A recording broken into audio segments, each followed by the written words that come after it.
आज 2 अक्टूबर है।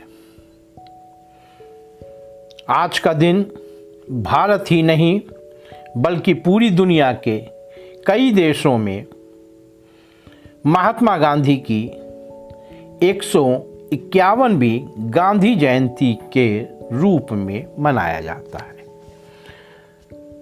यूं तो भारत देश महान स्त्रियों और पुरुषों का देश है, जिन्होंने इस देश की आन बान शान के लिए, इस देश की आज़ादी की रक्षा के लिए अपने तन मन धन और यहाँ तक अपने प्राणों का भी न्यौछावर कर दिया।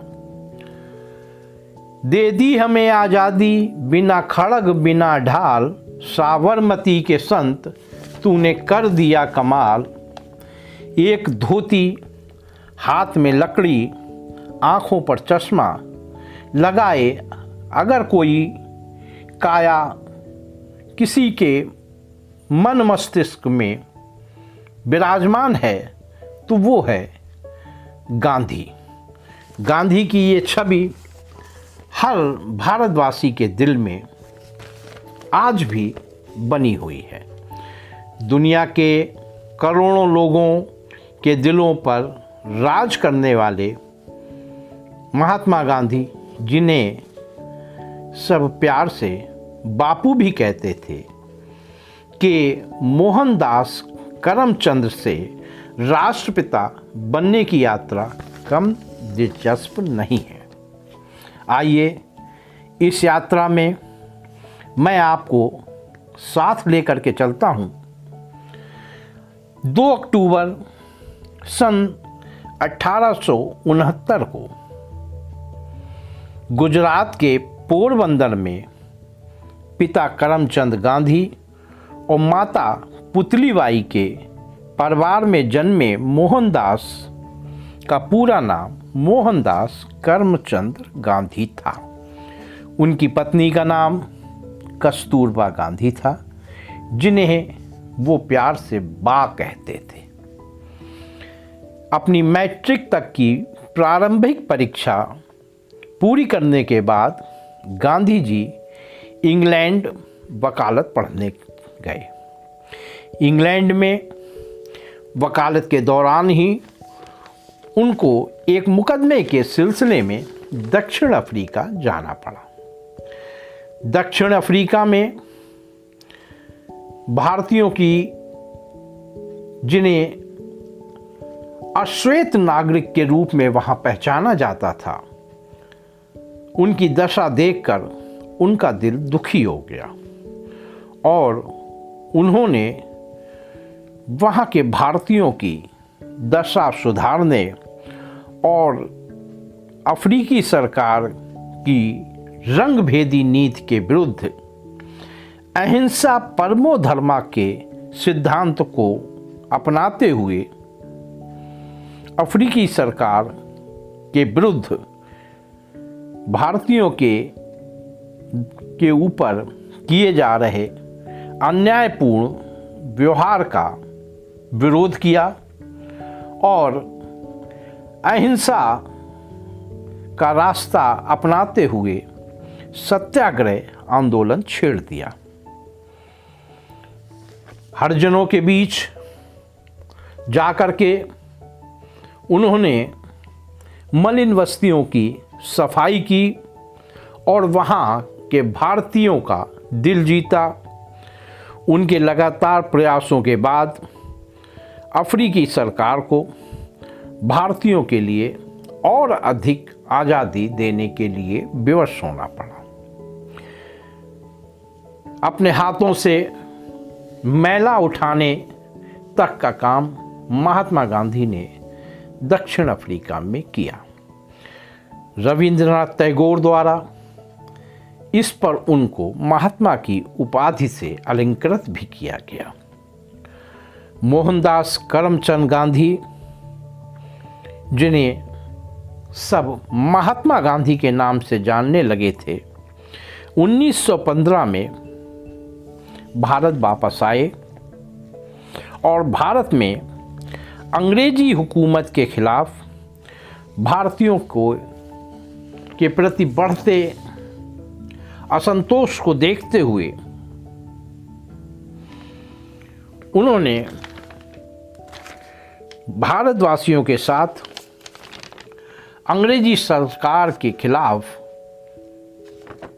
विद्रोह की आग फूंक दी, परंतु उनका विद्रोह अहिंसा परमो धर्मा के सिद्धांत को अपनाता हुआ था। लोग अंग्रेजी शासन की व्यवस्था से नाराज थे।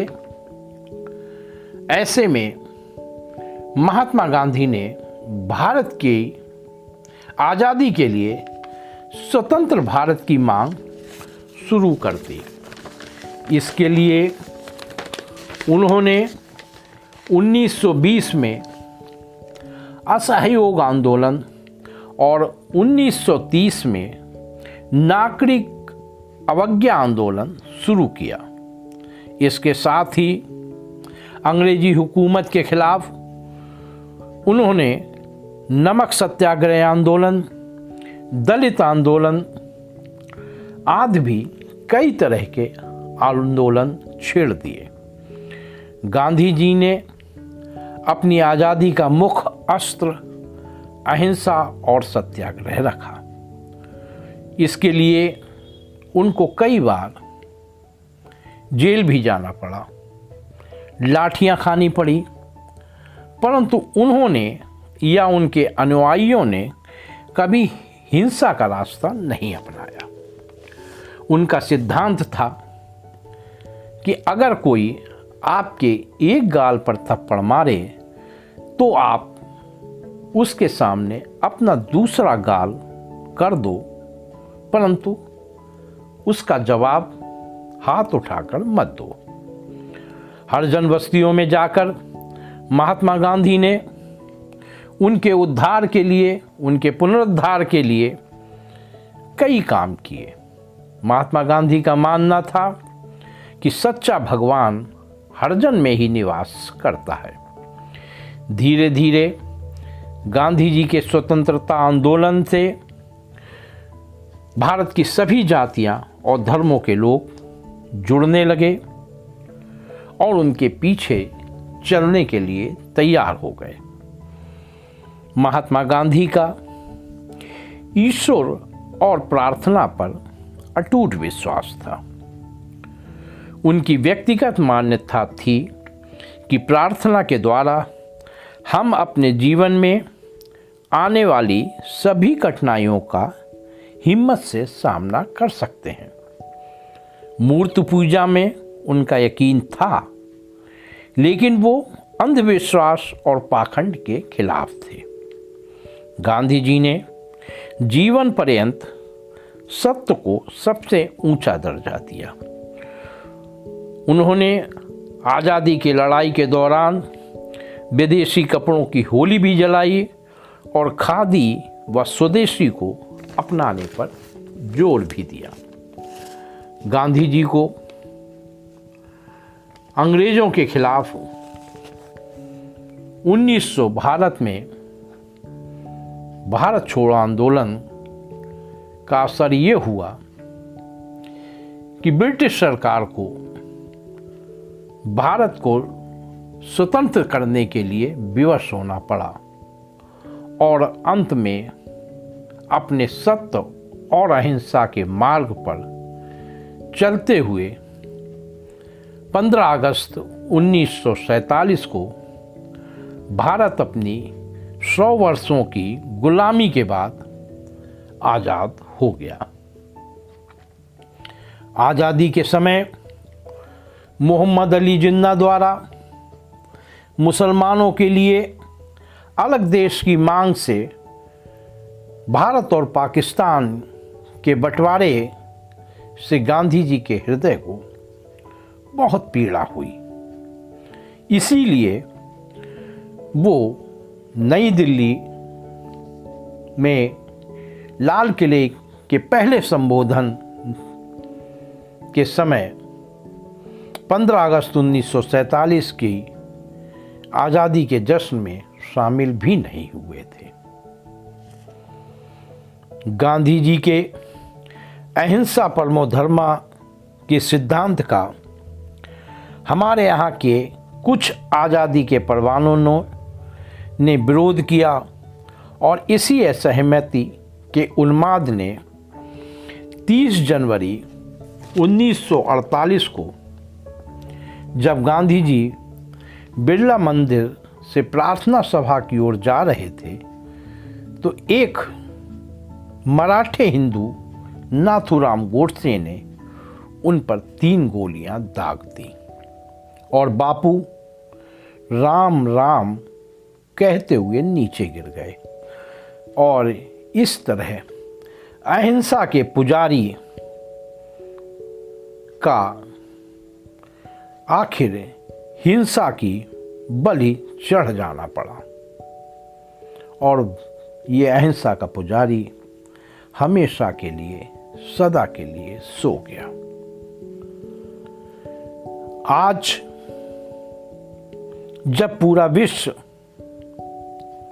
हिंसा, आतंकवाद, आर्थिक मंदी, भूख, बेरोजगारी और नफरत जैसे तमाम हालात में उलझता जा रहा है, वैसे वैसे दुनिया को न केवल गांधी के दर्शन याद आ रहे हैं बल्कि गांधी दर्शन को आत्मसात करने की आवश्यकता भी बड़ी शिद्दत से महसूस हो रही है। इसे विडंबना ही कहा जाएगा कि जिस गांधी ने 32 वर्षों तक आज़ादी की लड़ाई लड़ी, लेकिन आज़ाद भारत में वे केवल 168 दिन ही जीवित रह सके। आज दुनिया के किसी भी देश में जब कोई शांति मार्च निकलता है या अत्याचार, हिंसा का विरोध होता है या हिंसा का जवाब अहिंसा से दिया जाना होता है, तो ऐसे समय पर पूरी दुनिया को गांधी याद आते हैं। महात्मा गांधी हमारे राष्ट्रपिता के रूप में सदैव अमर रहेंगे। विश्व प्रसिद्ध वैज्ञानिक आइंस्टीन ने कहा था कि आने वाली पीढ़ियों को ये विश्वास कभी नहीं होगा कि ऐसा भी कोई महापुरुष हाड़ मार्च के रूप में इस पृथ्वी पर रहा होगा। आइंस्टीन ही नहीं, Nelson Mandela, Martin Luther King, Rabindranath Tagore, Barack Obama, George Bernard Shaw, Dalai Lama जैसे कई दार्शनिकों और विचारकों ने महात्मा गांधी के गांधी दर्शन को अपनाया और गांधी दर्शन को आत्मसात करने की सलाह दी। सत्य के प्रयोग महात्मा गांधी द्वारा लिखी वो पुस्तक है जिसे उनकी आत्मकथा का दर्जा हासिल है। आज 2 अक्टूबर को उनकी 151वीं जयंती पर शत शत नमन करते हुए हम इतना जरूर कहेंगे कि विश्व आज जिस विनाश के ज्वालामुखी पर खड़ा है उससे केवल गांधी दर्शन, गांधी के बताए रास्ते से ही बचा जा सकता है। आज मानव के सभी दुखों को दूर करने की एकमात्र रामबाण औषधि गांधीवाद है। रघुपति राघव राजा राम, पतित के पावन सीताराम, ईश्वर अल्लाह तेरो नाम, सबको सन्मति दे भगवान। ये बापू की प्रार्थना थी जो सदैव बापू गाया करते थे। इसी प्रार्थना के साथ पूज्य बापू को शत शत नमन। बापू तुम हमेशा जिंदा रहोगे। महात्मा गांधी जिंदाबाद। आज आपको इन्हीं शब्दों के साथ मैं राजेंद्र जौहरी गांधी जयंती की बहुत बहुत बधाइयाँ देता हूँ। जय हिंद।